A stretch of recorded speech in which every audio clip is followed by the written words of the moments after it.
Mario once again with MIA Microflight. Today is Monday, December 22nd, 2025. And as I typically do, videos in the morning and also at night, the stuff that I work in my spare time. Here's another video of this mini Rebel helicopter that I've shown before. This is inspired by the GMP, Gorham Model Products, an American company that made the original Rebel gas helicopter back in 1989. They are also the company that did the Cricket back in 81 or 80 when they first released that helicopter.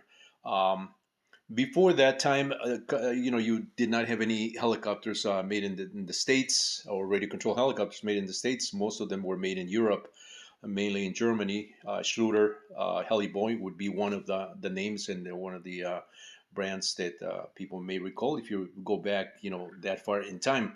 But this particular helicopter has been one of my favorite ones, along with the Cricket. I also did a Cricket mini version of that 15, 20 years ago when I started to show these builds that I was inspired by those helicopters.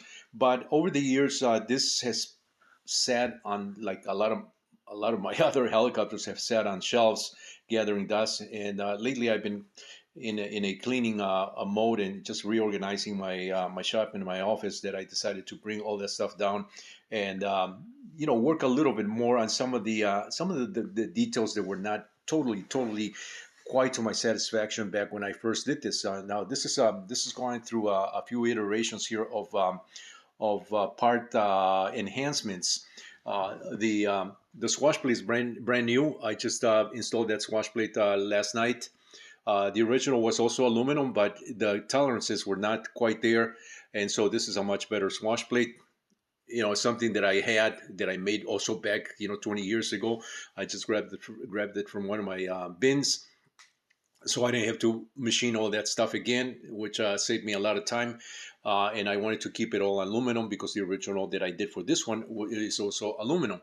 I enhanced these brackets right here. These are the supports that keep this wash plate in line without having to use a center ball, for the pivot point. So it's a much better setup doing it this way. And I use these purple anodized parts, just to go along with the rest of the boom and the landing gear. Um, so I did do some changes to the original design, not only to make it into electric, but also to make it a little more spiffier. You can see the carbon pattern canopy is it really puts a really nice finishing touch on this particular helicopter. I'm gonna have to go to a second video because in this particular one I cannot include the stuff that I want to talk about this. So check out the next video.